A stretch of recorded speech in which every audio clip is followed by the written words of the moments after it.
Pre-Englishin ko, Tagalogin mo ah. Sige! Kaya mo ba? Oo naman! Tara, let's go! My father is the gangsta, grinding in the hasla. Supot si Papa kaya ulam lagi garrapata. House wife is my motherfucking gangsta. Mama ko chismosa ang laki na ng mata.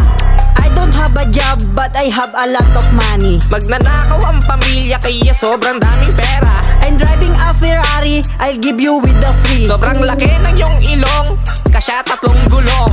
Welcome to my vlog, refreshing with my long hair. Babatiin ko pala ang mga tropa kong kalbo, Now and soon, with no hairstyle.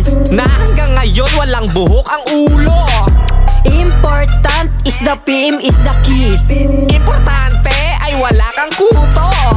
Head and shoulder, free all the minors. Ang mahalaga, libre ka pa sa shampoo. Woo! Yeah! Eh! Hey bro, what are you doing? Bakit? Tagalog naman ah! Are you kidding me? Hindi! I'm Tagalog rapper in the world! Are you crazy, man? Agay! Ang hirap naman kausap! Huwag na nga!